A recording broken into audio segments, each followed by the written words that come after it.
Assalamualaikum warahmatullahi wabarakatuh. Bismillah walhamdulillah wassalatu wassalamu ala rasulillah wa alihi wa sahbihi wa mawala la haula wa la quwata illa billah amma ba'du. Para pemirsa, Assalamualaikum Nusantara yang kami hormati dimanapun Anda berada. Kali ini saya bersama santri dari pesantren As-Safinah Parung Bogor. Pada kesempatan ini kita akan membicarakan hal yang sekarang lagi booming, yang sedang banyak dibicarakan dari lantaran terjadinya kasus pemerkosaan oleh ayah beserta anak laki-lakinya terhadap putri kandungnya. Kemudian putrinya itu hamil. TV One dan beberapa TV-TV lain membicarakan ini. Dan pada kesempatan ini kita akan mencoba melihat bahwa insest dalam perspektif Islam sejauh mana. Perkawinan sedarah itu sudah dikenal pada zaman Mesir kuno. Orang-orang atau keturunan bangsawan, mereka secara sengaja melakukan perkawinan sedarah. Kawin antara kakak dengan adik, keponakan dengan paman dengan bibi. Yang di dalam hukum Islam ini pada waktu itu sebelum hukum Islam datang, tradisi yang semacam itu terjadi. Sehingga termasyhurlah, sehingga para pemirsa bisa melihat bahwa sejarah tentang insest itu begitu sangat luar biasa di Mesir. Kenapa mereka melakukan perkawinan sedarah? Tujuannya agar supaya mereka yang menganggap keturunan dewa, hanya merekalah yang berketurunan darah dewa lah yang pantas untuk melahirkan raja-raja Mesir. Bahkan kita bisa lihat juga pada kasus-kasus yang terjadi di kalangan selebriti. Ada bahkan terjadi juga di Perancis, di Belanda, kasus-kasus yang semacam ini. Dari berawal anak kembar kemudian dipisahkan. Bisa jadi karena tradisi di setiap daerah itu tidak sama. Kemudian setelah besar mereka ketemu, langsung jatuh cinta. Dan kasus yang terjadi ketika ayah dan ibu berpisah, bercerai. Kemudian karena anak ini kembar, maka sarang satu mereka membawanya. Begitu juga kepada saat mereka sudah dewasa, di satu perguruan yang sama, perguruan tinggi yang sama, mereka jatuh cinta. Mereka senang. Bahkan ketika mereka sudah senang, mereka berniat untuk menikah. Dan ketika pernikahan itu sudah terjadi, baru diketahui bahwa ada hubungan darah. Ada hubungan darah. Apa yang terjadi? Karena ternyata tidak semua negara menganggap ini menjadi sebuah persoalan.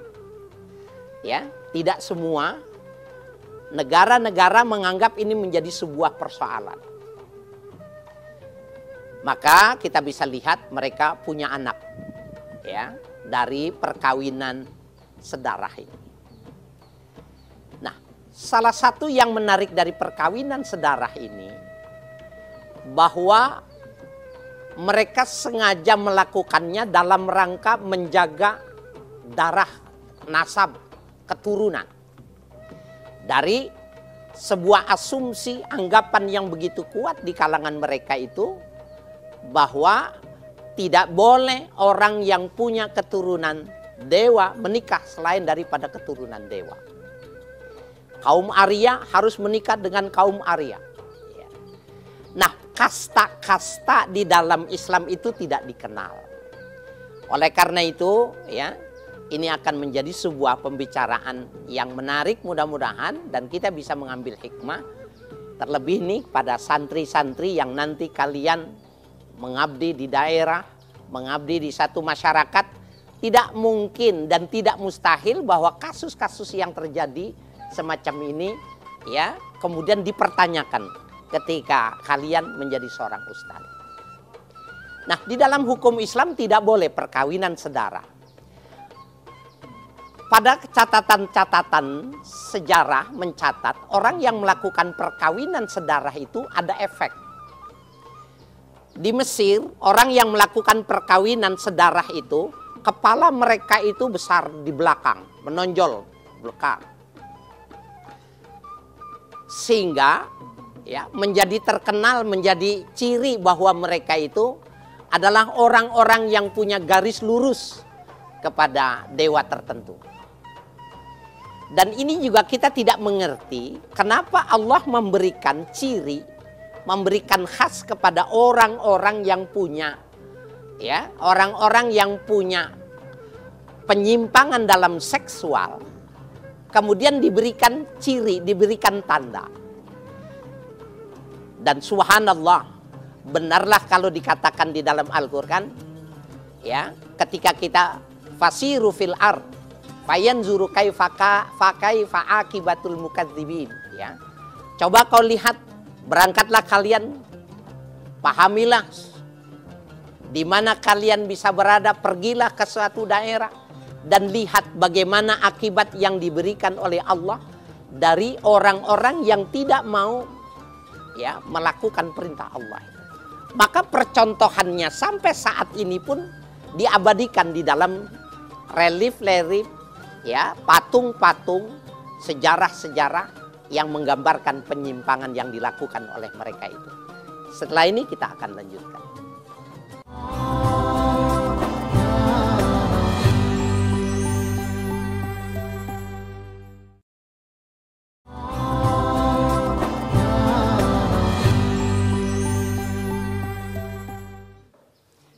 Para pemirsa dimanapun Anda berada, ya, para santri yang saya hormati, ada lagi kita lihat di belahan Eropa, mereka itu yang melakukan perkawinan sedara itu dagunya diberi ciri khas. Sehingga orang-orang bisa mengetahui, orang-orang yang secara kaku mengartikan dalam sebuah perkawinan nasabiah, keturunan darah sedemikian itu, sebagai sebuah peringatan bagi umat-umat berikutnya, mereka dikasih cacat fisik. Ya. Nah, bagaimana Islam melihat itu? Di dalam surah An-Nisa, ya, surah An-Nisa ayat 22 dan 23 itu dijelaskan, hurrimat alaikum ummahatukum wa banatukum wa akhwatukum wa ammatukum wa khalatukum wa banatul akhi wa banatul ukhti wa ummahatukum allati arda'nakum wa akhwatukum minar radha'ah. Ini ayatnya ini panjang sekali. Diharamkan untuk kalian, artinya tidak boleh dinikahi ummahatukum, ibu-ibu kalian. Jadi kalau kisah yang terjadi tentang ya di seorang anak jatuh cinta kepada ibunya di Jawa Barat, apa lakonnya itu? Tangkupan Perahu, siapa itu? Ada yang ingat gak? Sangkuriang. Seorang anak yang jatuh cinta kepada ayahnya. Kita lihat ada yang namanya ya orang yang jatuh cinta yang semacam ini ternyata bukan cuma di Indonesia. Oedipus kompleks adalah sebuah ciri di mana pernah terjadi seorang anak yang jatuh cinta kepada ibunya. Seorang ayah yang jatuh cinta kepada anak kandungnya. Oedipus kompleks. Nah, yang semacam ini tidak dibenarkan.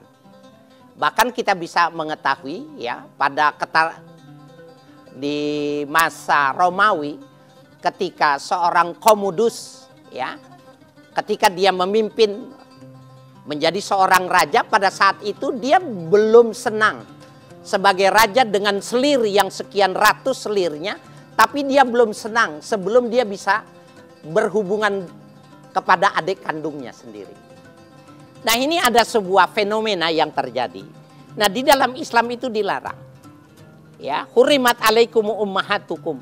diharamkan kepada kalian ibu-ibu kalian, wa banatukum, anak-anak wanita kalian, wa akhwatukum, saudara-saudara wanita kalian, wa ammatukum, bibi-bibi kalian, ya, wa khalatukum, kalau amma itu bibi dari ayah, kalau khalah bibi dari ibu, wa banatul akhi, anak-anak saudara, berarti keponakan, wa banatul ukhti, ya, putri dari saudara perempuan, wa ummahatukum allati arda'nakum, wanita-wanita yang pernah menyusui kalian. Jadi di dalam hukum Islam itu ada rodoah. Kalau kalian pernah disusui semasa bayi, ya, di bawah 2 tahun, ya, di bawah umur 2 tahun, kemudian sampai 5 kali dia disusui oleh ibu itu, maka ibu itu menjadi ibu rodoah. Gak boleh menikah kepada dia. Anak-anaknya pun tidak boleh menjadi saudara susu. Wa akhwatukum minar rodoah, saudara-saudara wanita yang sesusu, anaknya ibu kandung itu nggak boleh juga. Wa ummahatu nisaikum, begitu juga, ya, ibu-ibu dari wanita yang kalian nikahi, mertua-mertua, ya, itu tidak boleh. Warobaikumul lati fi hujurikum min nisaikumul lati dakhaltum bihinna, dan anak-anak tiri yang dalam tanggungan kalian dari wanita-wanita yang kalian nikahi, yang kalian pernah dukhul. Ini saya bingung nih jelasinnya. Ayatnya bunyinya begitu, wanita-wanita yang kalian pernah dukhul. Mau dijelasin jelas-jelas, kalian belum nikah, masih kecil. Mau dijelasin secara jelas, ngerinya dewasa sebelum waktunya. Tapi ini untuk kepentingan para pemirsa, ya, mudah-mudahan kalian bisa mencernanya secara keilmuan saja.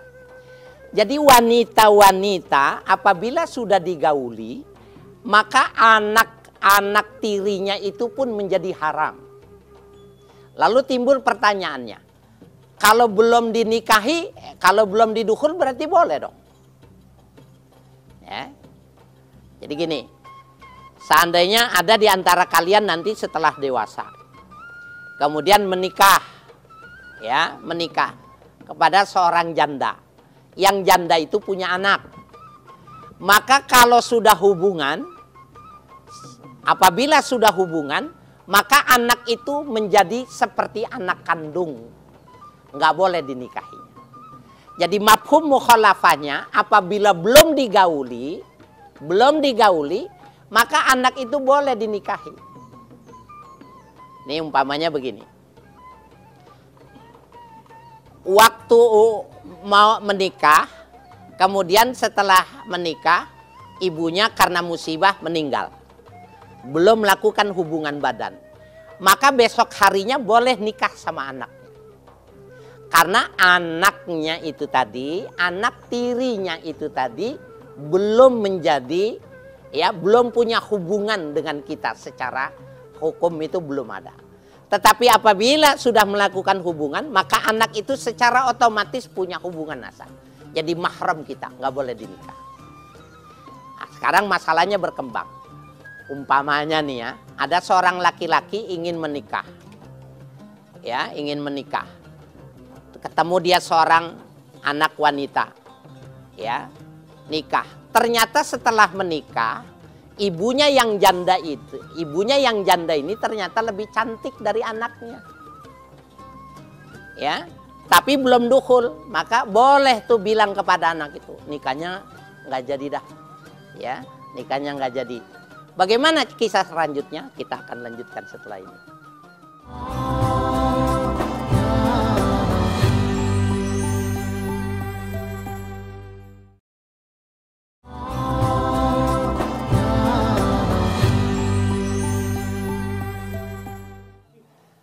Para pemirsa dimanapun Anda berada, santri yang kami hormati, kita teruskan. Ya, bagaimana tuh kalau seandainya kita menikah kepada seorang wanita, ternyata ibu kandungnya lebih cantik dari wanita yang kita nikahinya, dan ibunya janda. Kalau zaman dulu tidak ada pacaran, tidak ada mengenal seperti kondisi sekarang, itu secara hukum berdasarkan ayat ini boleh. ya kita ceraikan, ya kita ceraikan atau kita tidak jadi menikah, ya kita ceraikan dia, kemudian kita menikah kepada ibunya. Gantian. Kenapa? Cakapan ibunya daripada anaknya itu tadi. Nah ini menjadi sangat ya menarik karena yang dimaksud di dalam sini adalah min nisaikumul lati dakhaltum bihinna. Dari wanita-wanita ya istri-istri yang kalian melakukan duhul kepadanya. Jadi kalau belum melakukan duhul nggak apa-apa ya. Tidak jadi kemudian menjadikan pernikahan dengan ibunya atau sebaliknya menikah sama ibunya tidak jadi kemudian ganti sama anaknya. Kalau belum diduhul itu boleh, tetapi kalau sudah diduhul tidak boleh, ya. Fa illam takunu dakhaltum bihinna fala junaha alaikum, ya. Apabila kalian belum melakukannya maka tidak berdosa untuk kalian melakukan itu. Ya. Bisa terpikir nggak buat kalian ya? Mungkin belum nyampe kali ya, belum. Tetapi bagi para pemirsa ya menjadi sebuah hal yang menarik bahwa bisa saja itu terjadi, tidak jadi dengan anaknya nikah kepada ibunya, tidak jadi sama ibunya nikahnya sama anaknya, ya boleh. Fala junaha alaikum wa halailu abnaikumul ladzina min aslabikum, dan anak-anak kandung yang keluar dari tulang sulbi kalian, anak kandung ya. Wa anta jema'u bainal ukhtain illa ma qad salaf. Begitu juga tidak boleh mengumpulkan ya punya istri pertama dengan punya istri kedua atau selebihnya, tetapi wanita itu bersaudara. Wanita itu sekandung, itu tidak dibolehkan. Illa ma qad salaf, kecuali yang pernah berlaku pada zaman dulu. Dulu pernah terjadi itu. Maqad salaf itu yang dimaksud pada zaman Nabi Adam. Zaman Nabi Adam itu mau tidak mau anaknya dikawinkan sama saudara kandungnya. Cuma disilang. Ya, mungkin pernah dengar kisah tentang ya Qabil dan Habil. Maka cuma disilang, pasangannya Qabil dinikahkan kepada Qabil, pasangan Qabil dinikahkan kepada Habil. Kenapa dilakukannya seperti itu? Kan itu yang namanya incest juga, perkawinan saudara. Yang demikian itu karena darurat. Belum ada anak manusia di muka bumi ini, maka Allah memberikan keronggaran. Sehingga itu dikatakan illa maqad salaf, kecuali pada masa-masa yang lalu. Innallaha kana ghafurar rahima, sesungguhnya Allah Maha Pengampun lagi Maha Kasih Sayang. Nah, para pemirsa dan santri yang berbahagia ya, jadi tidak dibenarkan, tidak dibolehkan. Dan yang mesti kita pahami dari hukum Islam ini bukan cuma keharaman menikah saudara itu. Bukan cuma itu yang tidak boleh. Yang kedua yang mesti dipahami bahwa ada akibat secara fisik. Akibat secara fisik itu tadi sudah digambarkan. Di Mesir kepalanya menonjol ke belakang. Di bagian belahan Eropa janggutnya mereka manjang dan membesar. Ya, ada lagi kasus-kasus yang lain. Ada yang idiot, ketika lahir anak itu idiot. Ada yang ketika lahir ya dalam keadaan tidak normal, gila. Bahkan ada penelitian perkawinan saudara itu bisa menyebabkan mudah dengan kematian. Sampai-sampai nih para pemirsa, adik-adik, para santri itu menikah dengan sepupu, ya apa itu sepupu itu? Kakak sama adik punya anak. Ini namanya perkawinan sepupu, perkawinan misanan. Kalau di bahasa Betawinya misanan. Ini di dalam hukum Islam ini dibolehkan. Tetapi ulama-ulama menganjurkan untuk tidak dilakukan. Jadi hukumnya boleh, sebagusnya tidak dilakukan. Ada yang mengatakan makruh. Kenapa? Jadi bukan cuma sekedar aspek hukum yang mesti diperhatikan. Dikhawatirkan kalau dia itu saudara sepupu, ini kan berarti satu kakek, dikhawatirkan itu kurang gemes. Apa ya bahasa Indonesianya? Ya gemes ya, kurang gregetan sama istrinya. Nah ternyata orang yang hubungan seksual tidak gregetan sama istrinya, istrinya tidak gregetan sama suaminya, itu mempengaruhi kualitas dari intelektual anak. Ya, sehingga sama Nabi diajarkan kalau mau hubungan badan itu jangan, nggak boleh langsung. Ada warming up, latihan semangat dulu. Ketika sudah meletup-letup baru melakukan, karena yang demikian itu akan memberikan efek yang positif. Jadi jangan melakukan pulang kerja capek kemudian hubungan. Itu kalau anaknya jadi, maka anaknya tidak bagus. Nah, jadi kalau ingin melakukan hubungan harus dipersiapkan karena memang benar-benar ingin melakukannya. Nah, ini kenapa ini tema ini kita angkat ya? Saya menganggap santri ini sudah dewasa ya, sudah balik sehingga sudah pantas mereka mendengarnya. Yang kedua, kasus ini lagi sekarang booming benar, sedang dibicarakan benar bahwa betapapun dan bagaimanapun ini tidak boleh terjadi lagi. Dan kasus ini bukan cuma sekedar di Lampung. Catatannya begitu banyak ya. Ketika dia ibunya meninggal, kemudian dia hidup dengan ayahnya terpencil di tengah hutan, jauh dari masyarakat, maka hal-hal yang seperti ini sangat memungkinkan terjadi. Nah, jangan ya, nauzubillahi min dzalik, harus berlindung benar. Bagi seorang laki-laki yang muslim, lebih baik dia potong cicak rowonya ya, daripada dia harus melakukan kesalahan. Ngerti nggak cicak rowo? Ya, lebih baik dia lakukan itu. Karena memang sesungguhnya kalau tidak seperti itu, dia akan celaka. Mudah-mudahan apa yang kita sampaikan bermanfaat. Billahi taufiq wal hidayah. Wassalamualaikum warahmatullahi wabarakatuh.